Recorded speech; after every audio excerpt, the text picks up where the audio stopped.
જય શ્રી કૃષ્ણ। હું સ્નેહા મારી પહેલી રસોઈમાં તમારું સ્વાગત કરું છું। આજે આપણે બનાવશું ખૂબ જ ચટપટા પાણી પકોડા। સૌથી પહેલાં આપણે પકોડા માટે બેટર બનાવીશું। તેના માટે મેં અહીં અડધો કપ બેસન લીધો છે। હવે આપણે આમાં 1/4 ટીસ્પૂન હળદર નાખશું, 1/4 ટીસ્પૂન મરચાંનો પાવડર, 1/4 ટીસ્પૂન ધાણા જીરું નાખશું। હવે આપણે એમાં સ્વાદ પ્રમાણે મીઠું નાખી દઈશું, 1/4 ટીસ્પૂન બેકિંગ સોડા નાખી દઈશું। પહેલાં આ બધાને સારી રીતે મિક્સ કરી લેશું। આ બધું હવે સારી રીતે મિક્સ થઈ ગયું છે। હવે આપણે એમાં જરૂર પ્રમાણે પાણી નાખશું અને આપણા પકોડાનું બેટર છે તે બનાવીને તૈયાર કરશું।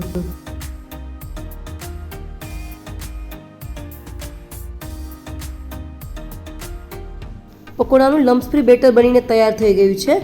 હવે આપણે ગરમ તેલમાં પકોડા બનાવશું।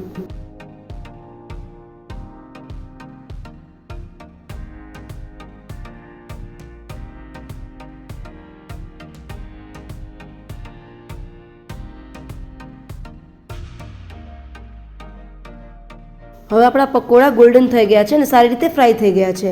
હવે આપણે એને એક પ્લેટમાં નીકાળી લેશું।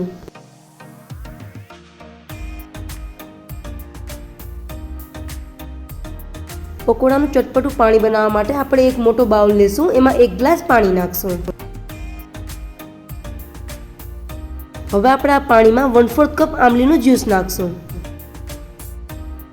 1/4 ટીસ્પૂન મરચાંનો પાવડર નાખશું, 1/4 ટીસ્પૂન ધાણા જીરું નાખશું, 1/4 ટીસ્પૂન શેકેલા જીરાનો પાવડર નાખશું, સ્વાદ પ્રમાણે મીઠું નાખશું, 1 ટીસ્પૂન ખાંડ નાખશું, 1 ટીસ્પૂન ચીલી ફ્લેક્સ નાખશું, 1/4 કપ ડુંગળી નાખશું, થોડીક બારીક સુધારેલી કોથમીર નાખશું। હવે લાસ્ટમાં 1/4 ટીસ્પૂન ચાટ મસાલો નાખશું, જેનાથી આપણું પાણી છે તે ખૂબ જ ચટપટું બનશે। હવે આપણે આ બધાને સારી રીતે મિક્સ કરી લેશું। બધા મસાલા પાણીમાં સારી રીતે મિક્સ થઈ ગયા છે। હવે આપણે આપણા બનાવેલા પાણીમાં તૈયાર કરેલા પકોડા છે તે નાખી દઈશું।